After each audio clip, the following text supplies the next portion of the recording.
Terima kasih Tuan Yang Di-Pertua. Tuan Yang Di-Pertua, negara kita ingin menjadi negara yang maju dan Parlimen merupakan satu institusi yang penting di dalam sistem demokrasi kita.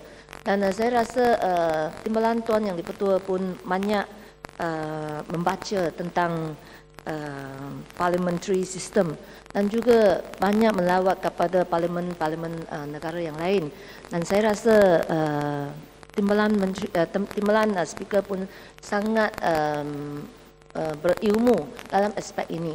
Jadi saya nak cadangkan supaya timbalan Yang Di-Pertua mengadakan satu jawatan kuasa parlimen untuk mengkaji bagaimana kita boleh mentabakkan fungsi-fungsi parlimen ini untuk menjalankan reformasi juga supaya ia selaras dengan tujuan kita nak jadikan negara sebuah negara yang maju. Kita mesti adalah juga parlimen yang maju. Tuan Yang Di-Pertua, hari ini bukan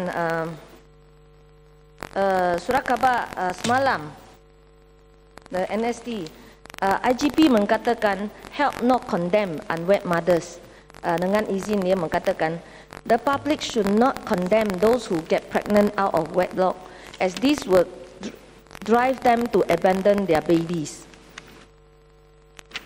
Inspector General of Police Tan Sri Musa Hassan said the public should instead be more forgiving. The Malay especially are fond of looking down on those who get pregnant out of wedlock. This should not be the case as a mistake has already been done. Instead of condemning, they should help them. He was commenting on the case where a day-old infant was found dead in Jalan Padang Tembak di Kampung Melayu, Subang on Friday. Children praying there found a stray dog chewing on part of the infant's hand, which had been torn off the body, which was stuffed into a bag. Jadi saya nak puji komen atau pandangan IGP yang begitu terbuka dan berkemanusiaan. Saya rasa kita semua harus berpandangan human ke atas masalah ini. Ini adalah jawapan Kementerian Pembangunan Wanita, Keluarga dan Masyarakat hari ini kepada YB Kepong. Dia mengatakan, berdasarkan statistik JKM, bilangan kanak-kanak termasuk bayi yang telah didera bagi tempoh 10 tahun bermula tahun 2000 hingga 2009 adalah seramai 15,968 orang.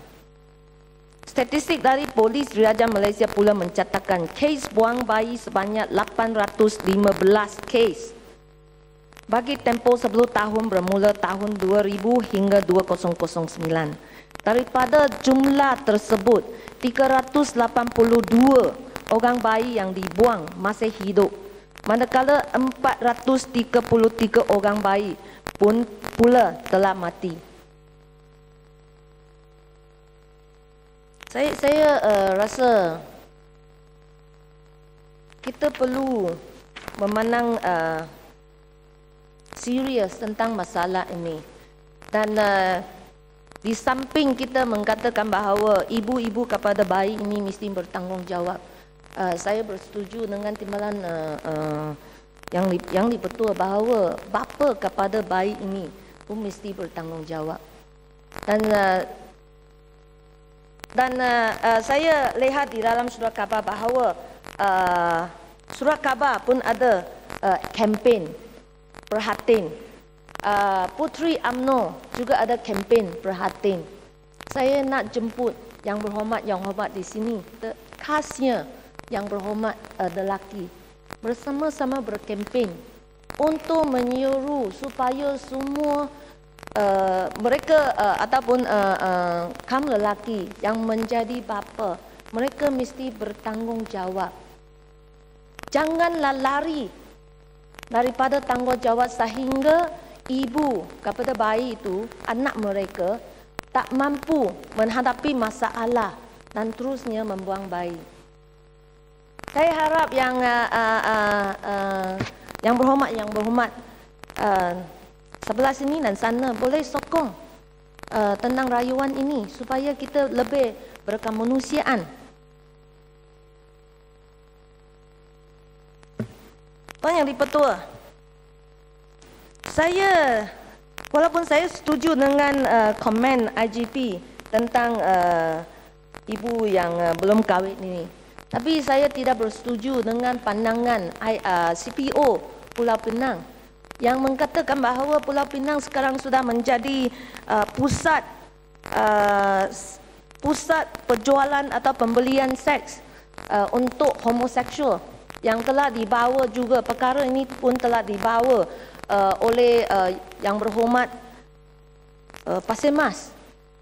Saya rasa yang lebih penting pada waktu sekarang ialah untuk mementeraskan, memperangi jenayah yang menancamkan keselamatan rakyat dan bukan aktiviti-aktiviti homoseksual atau commercial sex.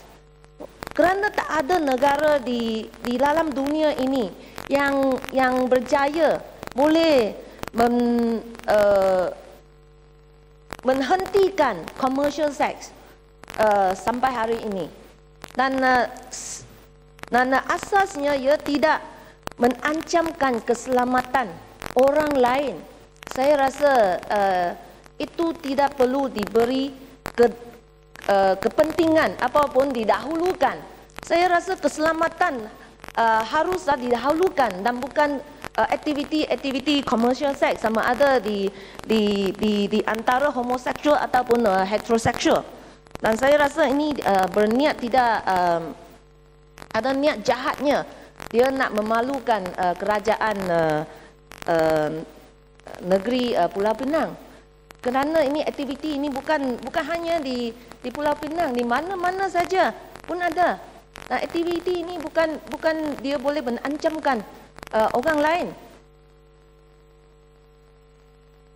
Dan saya nak tanya pihak polis kerana mengatakan bahawa indeks jenayah sudah turun.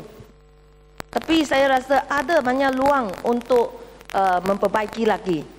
Khasnya kes ragut, saya harap dia boleh diturun sampai tak ada wanita yang diancam apabila keluar dengan handbag. Satu lagi yang saya nak menarik perhatian pihak polis ialah mengenai tindakan teratas cyber cafe. Cyber cafe ini sehingga hari ini belum ada garis panduan yang jelas. Dia sudah tidak di Pulau Pinang, kerajaan tempatan sudah berhenti mengeluarkan lesen-lesen hiburan kepada cyber cafe ini. Tapi selalunya pihak polis pergi membuat sebuan atas beberapa alasan. Yang pertama, dia katakan game itu tak ada copyright. Tapi ada banyak kali telah menunjukkan bahawa ada copyright. Dia kata tak ada lesen daripada kerajaan tempatan, tapi kerajaan tempatan telah tidak mengeluarkan lesen untuk cyber cafe. Cyber cafe boleh menjadikan tempat yang baik sekiranya ada dia menjadikan tempat di mana orang-orang dewasa ataupun sri rumah tangga ataupun warga mas boleh pergi di sana gunakan Facebook. Saya lihat di Kuala Lumpur banyak warga mas belajar menggunakan Facebook supaya boleh berhubung dengan anak-anak mereka di luar negeri.